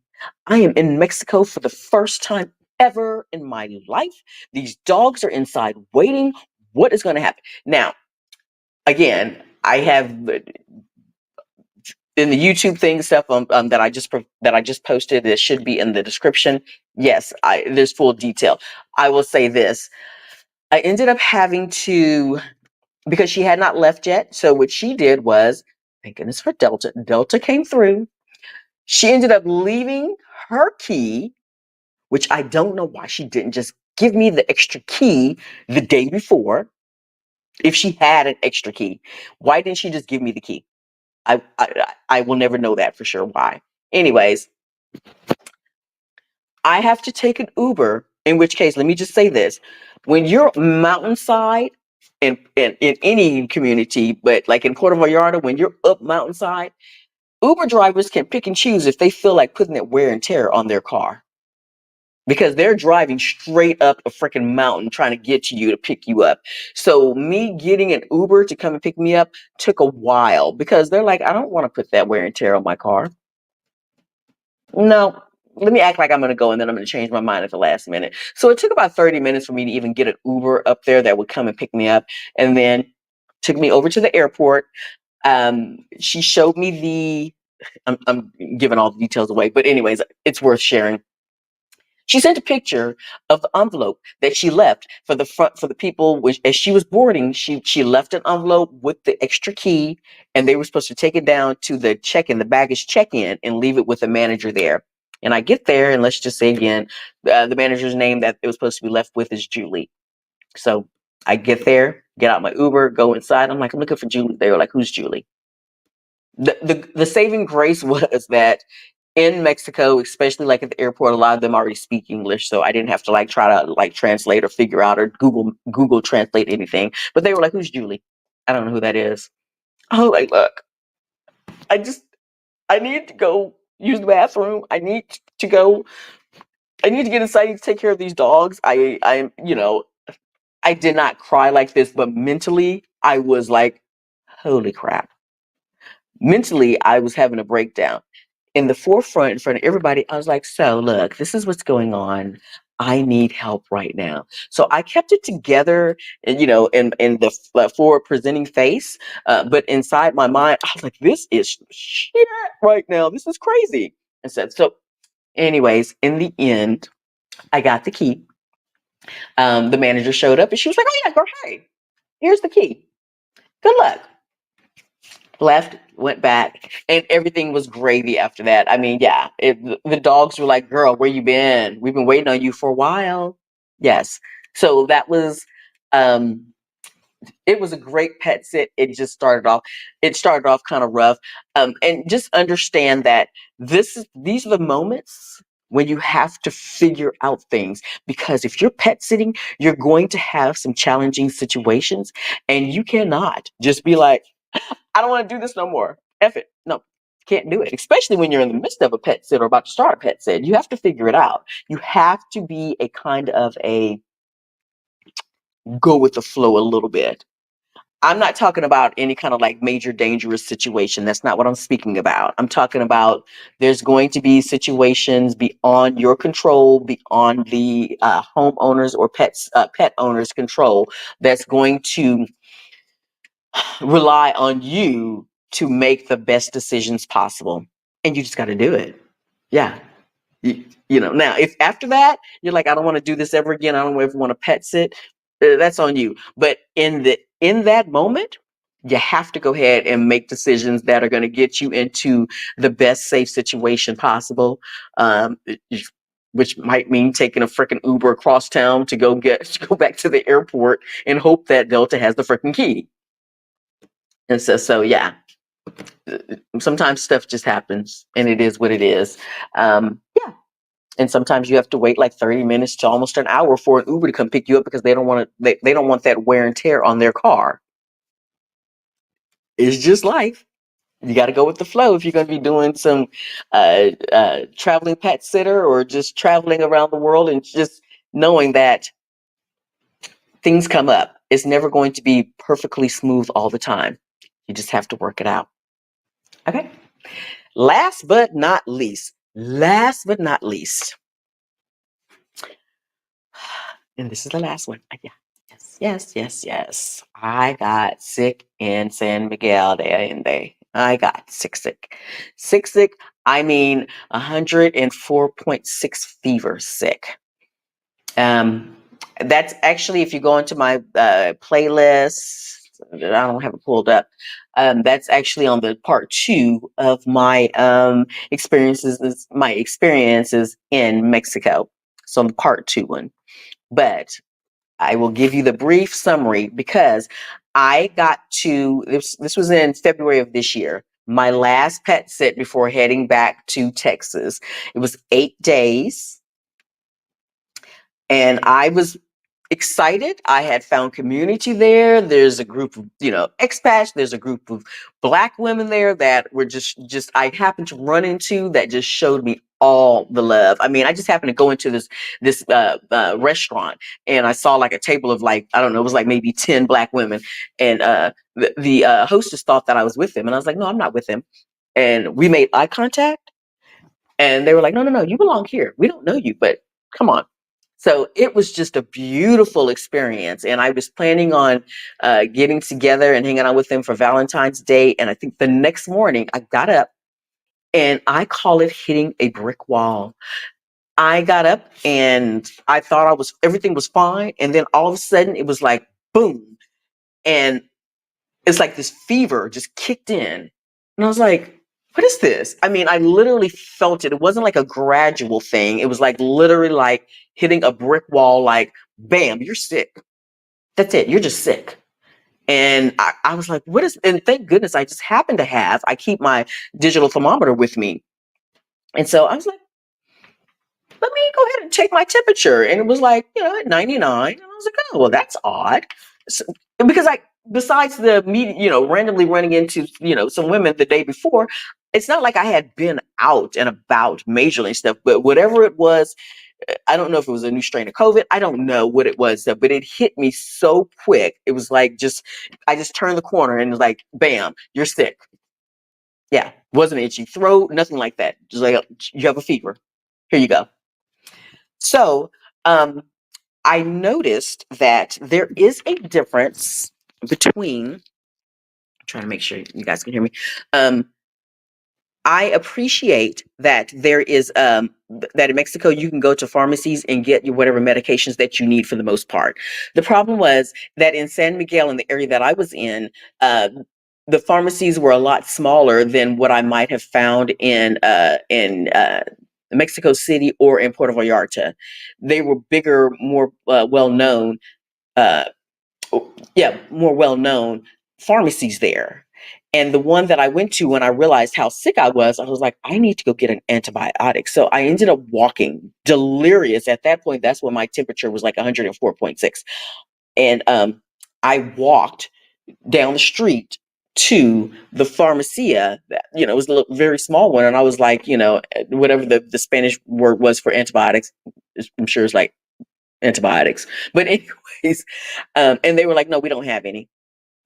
I think I don't know if I asked for penicillin. I can't remember what I asked for. They were like, no, we don't have it. I was like, oh my gosh. So I struggled back, and thank goodness for the doctors making house calls. So I let the owners, the pet and home owners, know that I was really, really sick. And they were like, we want you to reach out to Dr. Guapo. Dr. Guapo just means that he was a finance doctor. That's what it came down to. Anyways, Dr. Guapo I reached out to him on WhatsApp and I was like, I don't know what's going on. I'm really, really sick and everything. Anyways, he came, he took temperatures. He didn't do any cultures or anything and stuff, but he gave me antibiotics and everything. And he was like, yeah, you're really sick. And so he took care of me. I will say the antibiotics, thank goodness I did know to eat some yogurt with those antibiotics, because I was, even after the antibiotics, I took them, I felt better, but I was still feeling sick. And it did something, because they're antibiotics and they can really like mess with your gut health overall. Okay. So that's one. The other thing I want to go ahead and say about that experience is D from H&D Abroad. Baby, when I tell you that I just happened to mention her, that I was really, really sick, and she was like, who do we need to call right now? She was like, I know the Black women in that community. We can go ahead and reach out to them. By that time, I was already kind of slightly on the mend. So I was like, I'm fine. I knew that if I needed the support, I would get it. But at that point, I think I had already like contacted the doctor, and I had already gotten the medications, because the doctor brings you the antibiotics. But when I say that D from H&D Abroad was like, do we need to call the Red Cross? We know people there. We can help you. We got you.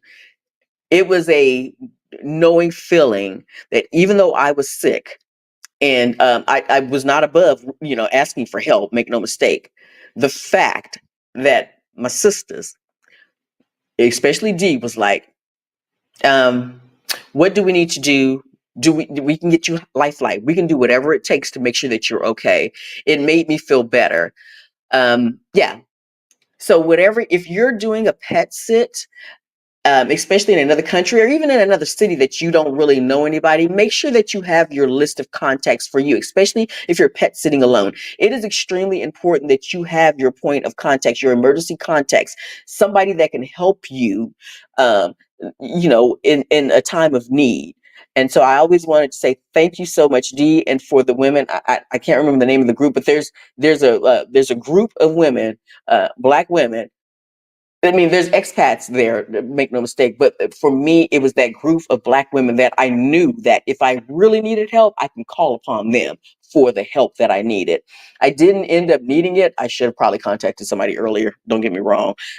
But yeah, Dee was like ready to like do whatever she needed to make sure that I was taken care of. And I so appreciate that. So, but yeah, the homeowners and pet owners themselves actually were looking out for me for that time that I was sick. But anyways, I did not realize that this was going to go 2 hours. Oh my gosh. But I just wanted to share some of the great challenges and some of the great experiences that I have had while pet sitting. And yeah, I'm going on almost 2 years now pet sitting. And just because I have my own place here in Spain, I'm still pet sitting. I still look forward to doing that. Okay. So, yeah, I don't plan on pet sitting again until November. Yeah, until November. So I'm going to be sitting still and just enjoying. But all that to say, yes, there are challenges. They make for some good storytelling. And yeah, make sure that you like and subscribe. And I hope that you found some entertainment, and some insight regarding all these stories that I have shared. And yes, I will see you soon. And please do. Oh, I did want to just add. Also, make sure that if you're interested in coming to Madrid or Zaragoza, that you subscribe in the link in the description. And also, what was I going to say? Oh yeah, I, for the most part, do not accept friend requests from people that I don't know on Facebook, but on Instagram and on YouTube, you can subscribe, you can follow me, and it's Locating Cozy. That's me. Okay. So I will see you guys soon, and do yourself a great favor and locate your cozy. Be selfish, take care of you, put you first. Okay. And I'll talk to you guys soon. Bye.